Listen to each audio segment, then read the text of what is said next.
வணக்கம்.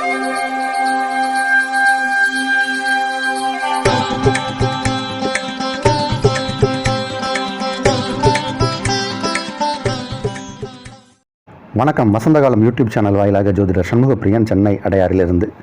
இன்றைய தினம் மே மாதம் 30ஆம் தேதி வியாழக்கிழமை, குரோதி வருடம் வைகாசி மாதம், வைகாசி மாதத்தில் 17ஆம் நாள். இன்றைய நட்சத்திரம் சதயம், திதி தேய்பிறை சப்தமி காலை 11 மணி 18 நிமிடம் வரை, அதன் பின் தேய்பிறை அஷ்டமி. யோகம் நன்றாக இல்லை. கடகராசிக்காரர்களுக்கு சந்திராஷ்டம தினம். இன்று கரிநாள். இன்றைய முக்கியத்துவம்: இன்றைய தினம் கால பைரவர் வழிபாடு. இன்று தேய்பிறை அஷ்டமி. இன்று கால பைரவர் வழிபாடு. இன்றைய தினத்திற்கான ராகு காலம் மதியம் 1:30 மணி முதல் 3 மணி வரை, யமகண்டம் காலை 6 மணி முதல் 7:30 மணி வரை, குளிகை நேரம் காலை 9 மணி முதல் 10:30 மணி வரை. இன்றைய நல்ல நேரங்கள்: காலை 9 மணி முதல் நண்பகல் 12 மணி வரை, மாலை 4 மணி முதல் 7 மணி வரை, இரவு 8 மணி முதல் 9 மணி வரை. இன்றைய கிரக நிலவரம்: ரிஷபத்தில் சூரியன், புதன், சுக்கிரன், குரு, கன்னியில் கேது, கும்பத்தில் சந்திரன், சனி, மீனத்தில் செவ்வாய், ராகு.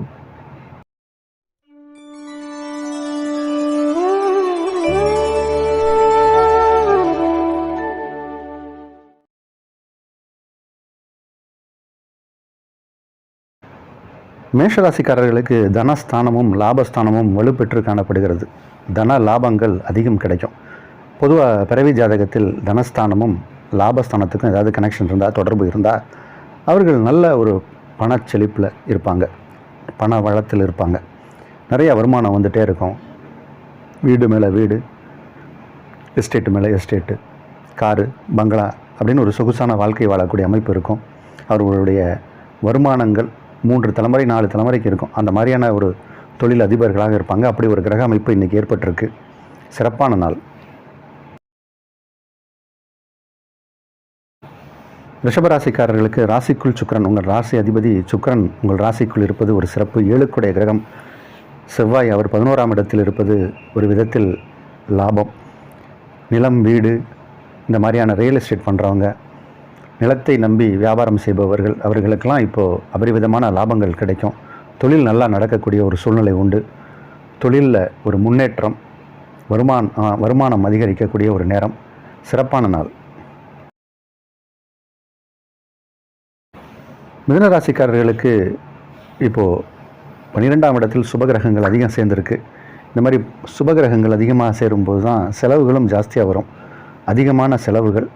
கொஞ்சம் செலவை மட்டும் நீங்கள் கண்ட்ரோல் பண்ணிங்கன்னா கொஞ்சம் இந்த நாளை பொறுத்த வரைக்கும் சிறப்பாக இருக்கும். இந்த நாள் மட்டும் இல்லை, ஒரு 2 வாரங்களுக்கு கிரகநிலை இப்படி தான் இருக்குது. அப்புறம் தான் ஒரு கிரகமாக மாறி உங்கள் ராசிக்குள்ளே வராங்க. உங்கள் ராசி அதிபதியும் புதன், அவரும் 12ஆம் இடத்தில் இருப்பதனால் கொஞ்சம் கவனமாகத்தான் இருக்க வேண்டும்.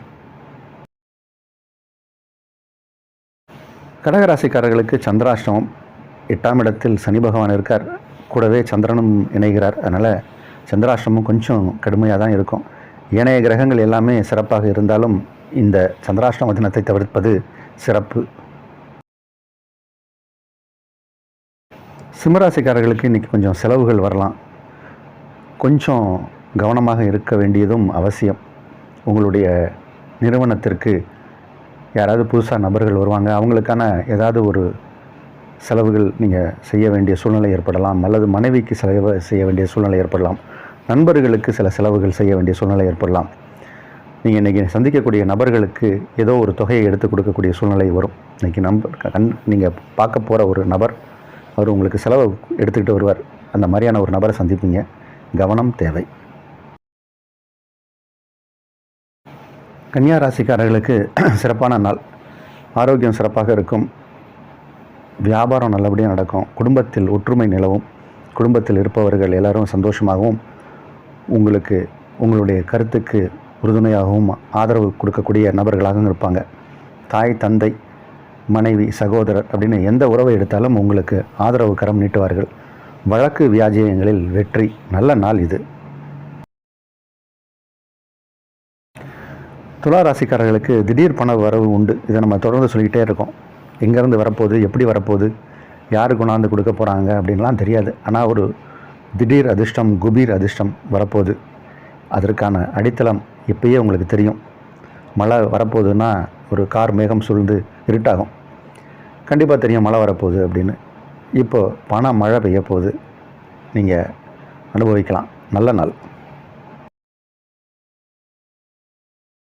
விருச்சிக ராசிக்காரர்களுக்கு சந்திர பகவான் 4ஆம் இடத்தில் இருக்கார். அது ஒரு யோகம். 4 குடையவரோடு சந்திரனும் இணைந்து காணப்படுகிற நேரம். இந்த மாதிரி நேரங்களில் தான் நிறைய பேருக்கு வீடு, வண்டி, வாகனங்கள் வாங்கக்கூடிய யோகம் ஏற்படும். சொத்து சுகம் சேரும். 7ஆம் இடத்தில் 3 சுப கிரகங்கள். நல்ல மனிதர்களெல்லாம் சந்திப்பீங்க. ஆன்மீக குருமார்களின் ஆசீர்வாதம் கிடைக்கும். உயர்வான பதவி உண்டு. நல்ல ஒரு அட்மாஸ்பியரில் வாழக்கூடிய சூழ்நிலை ஏற்படும். பிக்கல் பிடுங்கள்லாம் இனிமேல் எதுவும் இல்லை, எல்லாமே சிறப்பு. தனுசு ராசிக்காரர்களுக்கு மிக மிக மிக மிக யோகமான நாள். 8 குடைவன் தன் வீட்டுக்கு 8ஆம் இடம் போனால் விபரீத ராஜயோகம். இன்றைக்கி அப்படி ஒரு யோகம் ஏற்பட போகுது. நீங்கள் நினைத்தும் பார்க்காத சில நல்ல விஷயங்கள்லாம் நடக்கும். உங்கள் வயது தகுதிக்கு தகுந்த மாதிரி நீங்கள் எது தேவைன்னு நினைக்கிறீங்களோ உங்கள் தேவைகள் அனைத்தும் பூர்த்தியாகும். சிறப்பான நாள் இது. மகர ராசிக்காரர்களுக்கு ராசி அதிபதியோடு 7 குடைய கிரகம் சேரும்போது நிறைய பண வரவு வரும். உங்களுடைய தொழில் மூலம் வருமானம் வரும், உத்தியோகத்தின் மூலம் வருமானம் வரும். சில பேருக்கு பதவி உயர்வு கிடைக்கும், சம்பள உயர்வு கிடைக்கும். நிறைய பேருக்கு இப்போ இடம், வீடு, வண்டி, வாகனங்கள் அமையும். வாங்கக்கூடிய யோகம் அப்படின்னு சொல்கிறத விட அமையும், வந்துடும் உங்கள் கைக்கு. அதற்கு லோன் கிடைக்கும். நிறைய நல்ல விஷயங்கள்லாம் குடும்பத்தில் நடக்க போகுது. உங்களுக்கு நல்ல விஷயம் நடக்க போகுது. 7ஆம் சனி ஆச்சே சார் அப்படிம்பாங்க நிறைய பேர். உங்கள் ராசி அதிபதியே சனி பகவான் தானே, அது எப்படி உங்களுக்கு கெடுதல் பண்ணுவார்? அப்போ நல்லது தான் நடக்க போகுது. இன்று அதற்கான நல்ல விஷயங்கள் தெரியும். கும்பராசிக்காரர்கள் கடுமையாக உழைக்கணும். இன்றைக்கி நிறைய அவங்களோட எஃபர்ட்ஸை போட வேண்டியது இருக்கும். ஆனால் ஒரு முறை நீங்கள் எஃபர்ட்ஸ் போட்டாலும் அது வீணாகாது. அந்த மாதிரி உங்களுக்கு நேரம் இப்போ இருக்குது. இருந்தாலும் கொஞ்சம் நம்ம நார்மலாக ஒர்க் பண்ணுறத விட இன்றைக்கி கொஞ்சம் அதிகம் ஒர்க் பண்ணுற மாதிரியான ஒரு சூழல் ஏற்படும். இருந்தபோதும் இது சுகமான நாள், நல்ல நாள். மீனராசிக்காரர்களுக்கு செலவுகள் தான் இன்றைக்கி. கொஞ்சம் செலவை கட்டுப்படுத்தணும். செலவுகள் ஏற்படுவதற்கு வாய்ப்பு உண்டு. நிதிநிலையில் ஒரு முன்னேற்றம் இருக்குது அப்படின்னாலும் கொஞ்சம் ஒரு பகுதி இன்றைக்கி செலவாகிட்டே தான் இருக்கும். எது செலவு பண்ணணும், எங்கே செலவு பண்ணணும், எப்படி பண்ணணும், எதுக்கு பண்ணணும் அப்படின்னு ஒரு முறைக்கு 2 முறை யோசித்து பண்ணிங்கன்னா சிறப்பு.